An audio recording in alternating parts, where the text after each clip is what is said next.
Dans notre monde, souvent immonde, je veux mettre de la couleur pour effacer la noirceur. Je lutte contre mes démons intérieurs qui se terrent au plus profond de mes peurs. Je veux aller mieux, mais certainement pas pour eux. Je veux aller bien, et ce, dès demain, car il est temps, il est l'heure de baigner dans le bonheur. Mais si j'échoue, alors il meurt. 6 mai 1988. J'ai 7 ans. C'est nul d'avoir 7 ans. Tu n'es plus petit, mais tu n'es pas encore grand. On te dit de te débrouiller, qu'il est temps que tu saches faire tes lacets, mais tu n'es même pas assez grand pour revenir seul de l'école. C'est marrant, c'est un peu comme le temps. Il ne fait pas assez chaud pour enlever son gilet, mais il fait vraiment trop chaud pour le garder. J'ai tellement de questions qui se bousculent dans ma tête que je ne vois même pas arriver le point de Damien, le caïd de l'école, qui heurte mon visage avec une telle violence que mon nez se met à pisser le sang. Ça fait un mal de chien si on se concentre sur la douleur, mais c'est supportable si on lutte contre. Lutter contre la douleur, moi j'y suis habitué. Les coups de mon beau-père sont bien plus violents que ceux de ce caïd de pacotille. Je frotte un peu mon visage et je lui dis en souriant: j'ai connu une fillette de 4 ans qui cognait bien plus fort que toi. Une telle remarque de son souffre-douleur préféré le vexe au plus haut point, surtout devant sa bande de moutons écervelés, voyant dans ce mononeuronal un véritable leader, un chef de bande. Je suis à terre, et les coups de pied se mettent à pleuvoir, jusqu'à ce qu'enfin un surveillant mette fin à mon calvaire. Frustrant du coup cette petite frappe qui s'en donnait à cœur joie avec ses pieds, mais qu'on lui donne un ballon à ce con. Ils sont nombreux, autour de moi. Certains rient, d'autres sont choqués. Charlotte, elle me tend la main. C'est bon, je vois de la couleur dans la noirceur. J'ai toujours foi en l'être humain. 7 novembre 1994. Le collège est un passage si difficile dans la vie d'un jeune intellectuel comme moi. Le premier de la classe a des amis uniquement que pour leur faire leurs devoirs. Soyons logiques, il faut parfois se montrer généreux avec son prochain, aider les pauvres d'esprit. Alors je fais un petit trafic de devoirs non surveillés. Moyennant une petite pièce d'1 franc, je fournis un travail qui garantit une note entre 15 et 20. Finalement, ce n'est pas cher payé.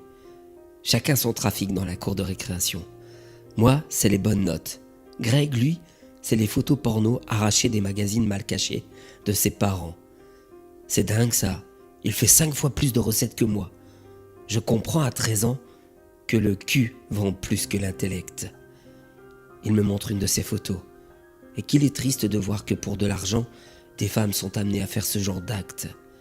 Charlotte, elle ne fera jamais ça. Elle est bien trop respectueuse de sa personne. Ce soir-là, je raconte à ma mère à quel point je suis choqué de la photo que j'ai vue au collège. Elle essaye de me rassurer, m'expliquant avec une très grande ouverture d'esprit que le sexe fait partie de la vie. Maman a le don de rendre beau ce qui ne l'est pas. Elle met de la couleur dans la noirceur de l'univers. J'adore l'écouter. Mais ce soir-là, mon horrible beau-père qui a entendu notre conversation balance un... Eh bien, bravo mon garçon. Tu viens d'apprendre que toutes les femmes sont des salopes. Même ta mère. en lui claquant sa main sur la fesse droite. Les yeux de maman se remplissent instantanément d'eau. Ce que je hais ce type. Mon regard en dit long. Elle me regarde, après l'avoir vu s'éloigner, et me dit alors: Ne t'inquiète pas, mon garçon. Un jour, j'aurai la force de quitter cet idiot. Et nous vivrons à deux, heureux. Puisse-t-elle dire vrai? En tout cas, j'ai foi en toi, maman. J'ai foi en l'être humain. 6 juillet 1997. C'est drôle cette proportion à s'inquiéter alors qu'on est sûr du résultat. J'avance vers la liste des reçus au baccalauréat et je sais très bien que j'ai bossé pour l'obtention de celui-ci. Mais j'ai quand même cet étrange doute du « et si je ne l'avais pas ?» Mais finalement, quelques minutes plus tard, je découvre mon nom, accompagné d'une mention très bien. À cet instant, il n'y a plus de noirceur. Je suis entouré de couleurs. Je cours annoncer la bonne nouvelle à maman, qui travaille au pressing de la rue Chanzy. En arrivant, je me rends compte à quel point je n'aime pas cet endroit. Il y fait chaud et humide en cette journée de juillet. Maman est en train de repasser dans la vapeur. Elle a l'air si fatiguée. Elle me regarde. Je mets fin au suspense. Je l'ai, maman. Mention très bien. Sur son visage coulent des larmes de joie. Elle me dit alors: Je suis si fière de toi, mon enfant. Tu auras une brillante situation. Pas comme moi. En sortant de cet endroit irrespirable, je ne sais plus si je suis heureux ou pas. Je prends conscience à cet instant que maman a une vie de merde. Un boulot pourri, un mec complètement con. T'inquiète, maman. Je te sortirai de là, je te le promets. Je décide pour me sentir mieux d'aller voir Charlotte, mais aussi pour lui annoncer la bonne nouvelle. Elle est si sympa avec moi. Lorsque j'arrive au coin de sa rue, je la vois embrasser un autre garçon. Marc, un nouveau dans le quartier. Je suis anéanti. Je prends conscience, vu la douleur que je ressens, que j'aimais Charlotte d'amour, que ce n'était pas juste une amie à mes yeux. En les regardant s'enlacer, je comprends aussi à quel point la beauté physique est importante. Charlotte est resplendissante, elle se marque et beau garçon, et elles vont si bien ensemble. Les belles personnes sont faites pour s'unir. Je suis bien trop insignifiant physiquement. Je rentre dépité chez moi. Cette journée qui devait être l'une des plus belles de mon existence s'est noircie. Plus de couleurs, que de la noirceur, accentuée par ce con de beau-père qui, dès que je passe la porte, me dit: Alors, tu l'as eu, abruti? Tu crois que ça fait de toi quelqu'un de bien? Tu vaux pas mieux que les autres, pauvre naze. Il a vraiment pas bien choisi son moment, celui-là. Je lui réponds alors: Bravo, je te félicite. Tu as réussi à faire une phrase cohérente. Sujet, verbe, complément. Tu progresses. Dommage qu'il faut toujours que ta façon de t'exprimer soit si limitée. Mais je ne t'en veux pas. Tu n'as pas eu ton bac, toi. La seule réponse fait très mal. Une droite bien placée, accompagnée d'insultes en tout genre. Je monte dans ma chambre, préférant ne plus l'écouter, l'insulte étant la réponse du pauvre d'esprit, et pestant contre cette journée qui devait être belle, mais qui à ce moment-là s'enfonce dans l'obscurité. J'allume alors la télévision pour tomber sur les infos locales, et j'apprends qu'un jeune homme s'est tué en s'empalant sur des grilles, alors qu'il était grimpé sur un toit pour récupérer un ballon de foot. L'annonce de son nom me remplit de joie. Damien Soreno, le caïd de mon école primaire, le connard qui me boxait à chaque récréation. On dirait qu'il a donné le coup de pied de trop en voyant son ballon sur le toit et glissant lorsqu'il est allé récupérer celui-ci pour aller s'empaler sur des grilles. Voilà une mort qui ne manque pas de piquant. Ah, finalement, il y a de la couleur qui revient. J'ai foi en l'être humain à nouveau.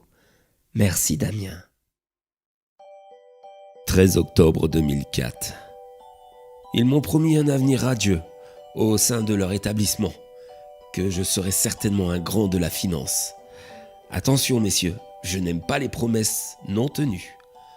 Bon, donc situation confortable avec possibilité d'évoluer, c'est fait. L'objectif est rempli. À présent, je peux travailler sur les deux autres. Me trouver une femme pour être comblé sur le plan privé et sortir ma mère des griffes de cet abruti. Je vais pouvoir, avec le salaire confortable que je vais toucher, lui louer un petit appartement rien que pour elle et ainsi la mettre à l'abri. Demain, je chercherai activement celui-ci. Pour ce qui est de trouver une femme, par contre, ça va être plus difficile. Je regarde mon reflet dans le miroir et je suis en toute honnêteté avec moi-même d'un physique on ne peut plus banal. je ne peux pas compter là-dessus. Par contre, je suis plutôt quelqu'un d'instruit, ce qui devrait m'aider d'une certaine manière. Et puis au pire, j'ai de l'argent, et vu le pouvoir qu'a celui-ci sur certaines femmes. D'ailleurs, en parlant de femmes, il y en a une qui me fait les yeux doux depuis quelques semaines. C'est Charlotte. La pauvre s'est fait jeter comme une malpropre par son cher Marc, qui batifole déjà avec une autre. C'est pour ça que je lui ai donné rendez-vous dans ce café, pour discuter et lui remonter le moral. Elle a tant fait pour moi lorsque nous étions enfants. Je lui dois bien ça. Je la vois là, sur le coin du trottoir à m'attendre. Je m'arrête avec mon véhicule à sa hauteur. Je gare la voiture et j'arrive, Charlotte. Ne bouge pas, hein. Alors que je lui dis ceci, je la vois regarder ma belle voiture. Un 4x4 flambant neuf. Des étoiles dans les yeux. Ça ne dure qu'un instant, mais je vois bien qu'elle n'a Dieu que pour mon véhicule. Et qu'elle n'a même pas daigné poser les yeux sur moi. Très bien. Je redémarre, mais je ne vais pas me garer. Je décide finalement de fuir le plus loin possible de cette fille, qui était si pure avant, mais qui malheureusement semble corrompue par l'intérêt et l'argent. Jadis, elle n'était que couleur, mais aujourd'hui j'y ai vu de la noirceur.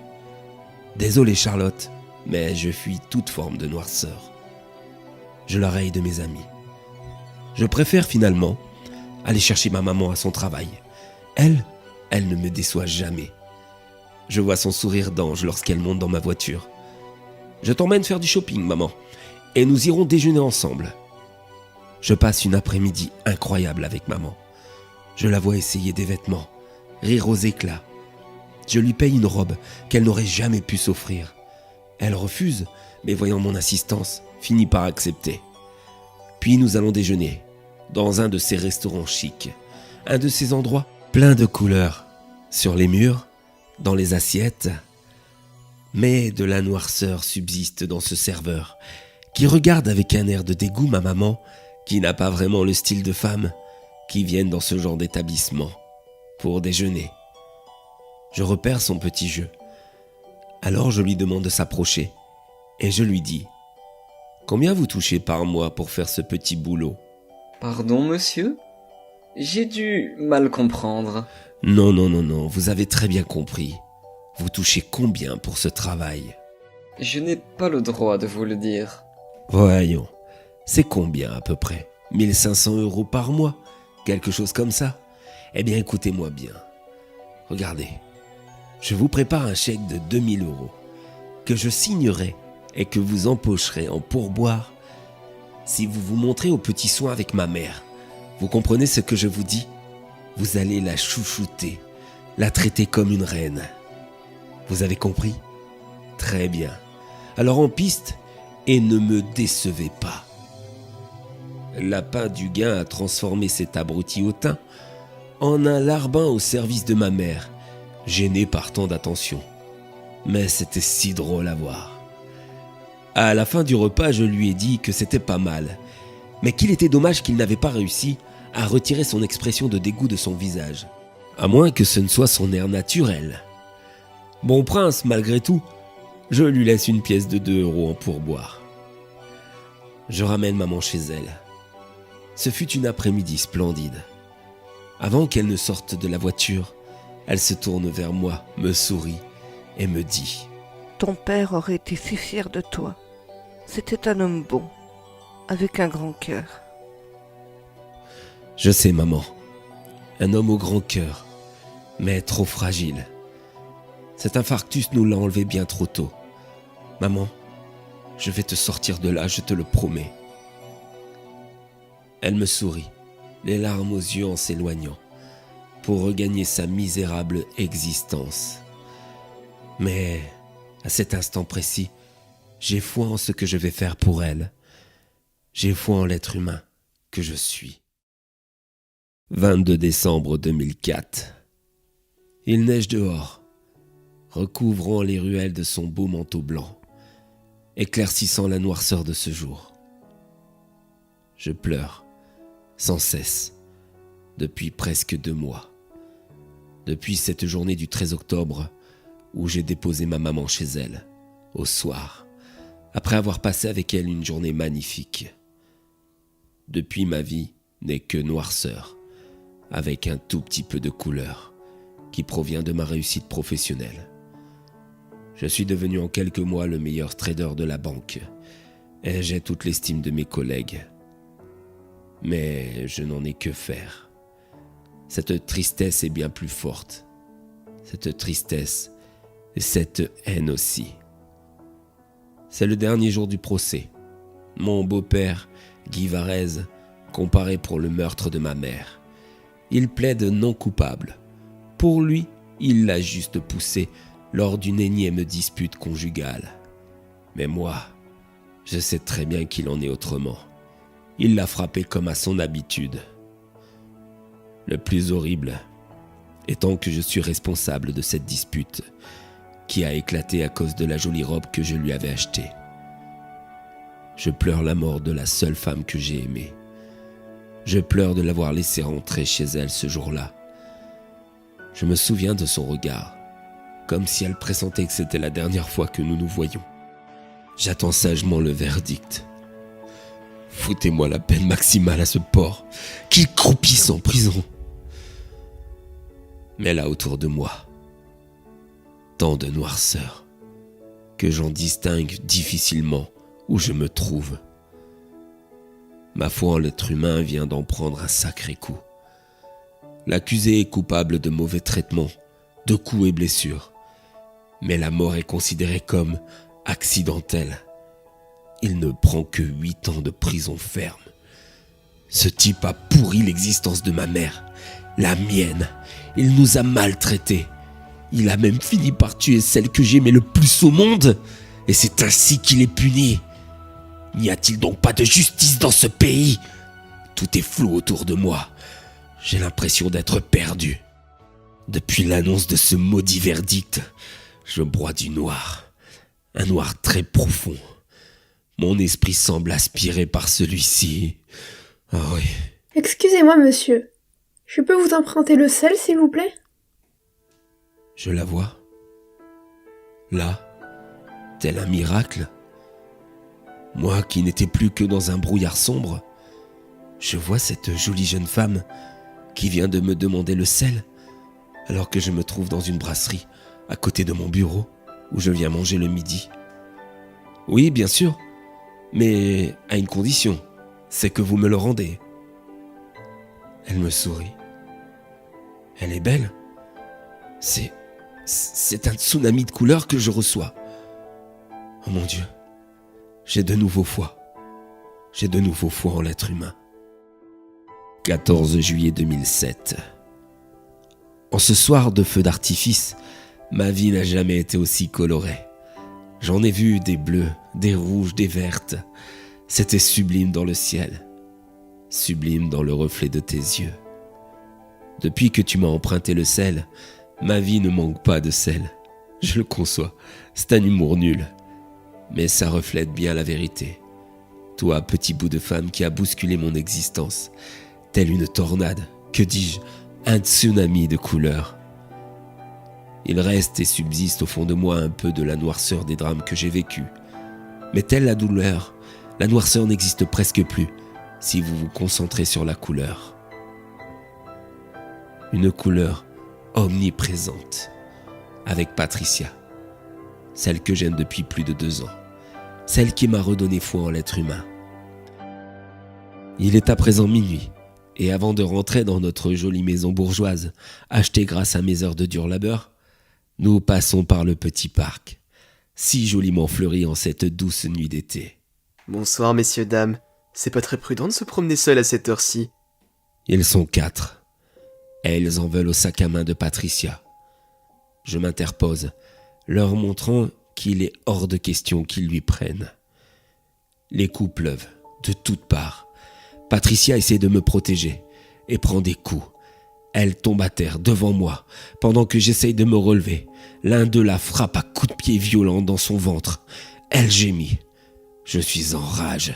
Je repousse les autres et je me jette telle une furie sur ce salaud qui vient de frapper mon amour lâchement.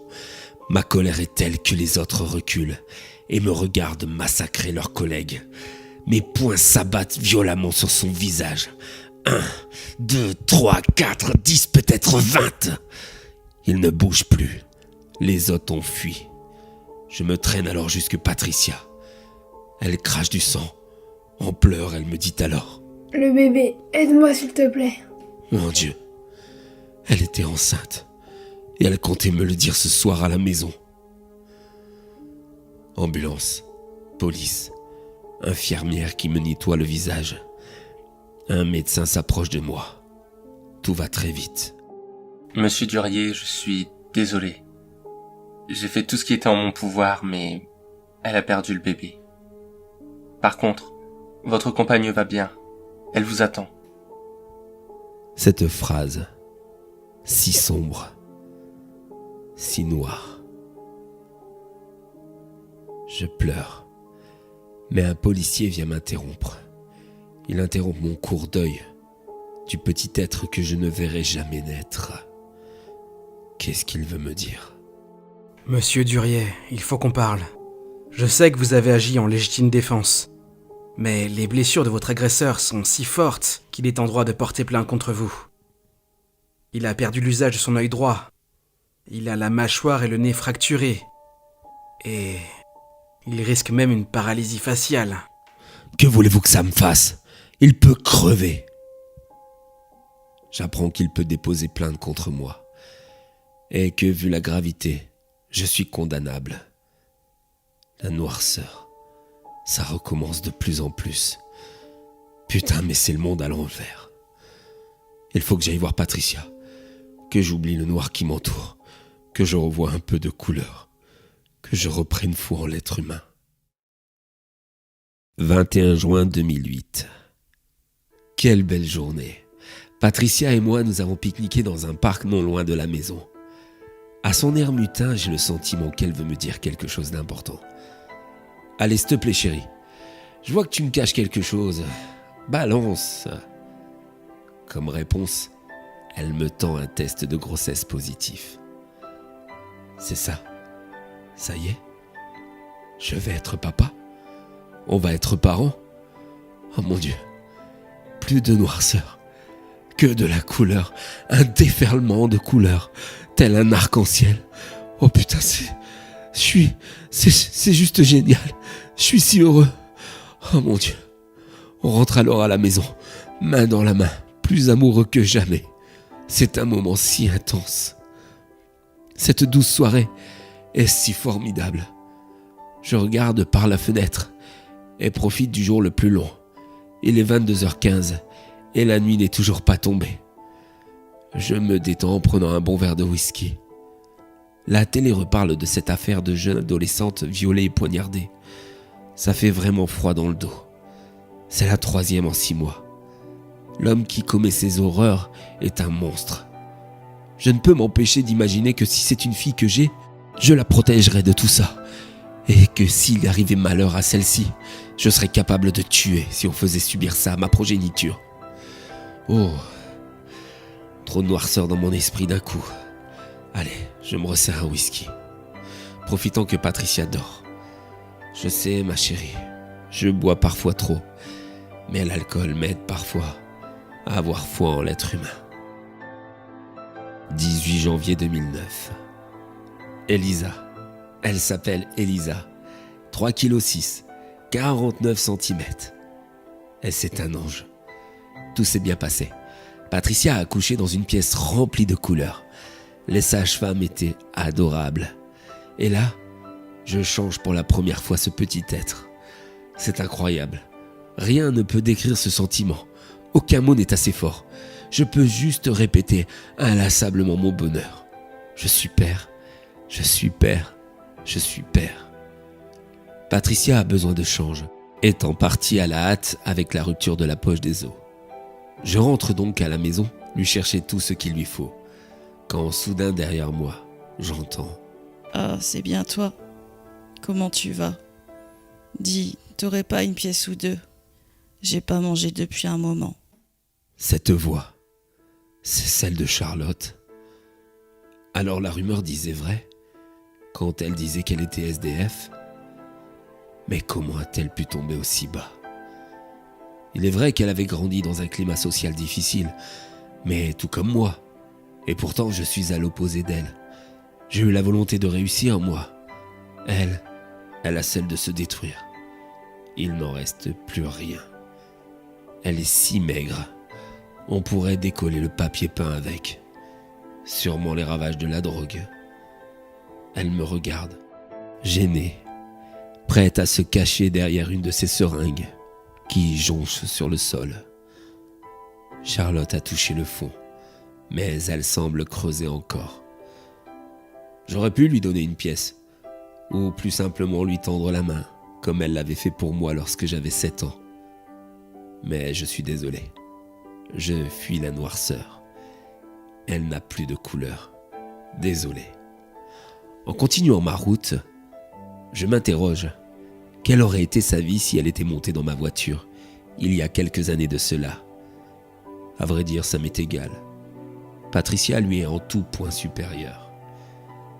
Je lui rapporte donc son change et je vais voir ma petite fille pour me remettre dans cette bulle colorée où la noirceur est sur les trottoirs à quémander.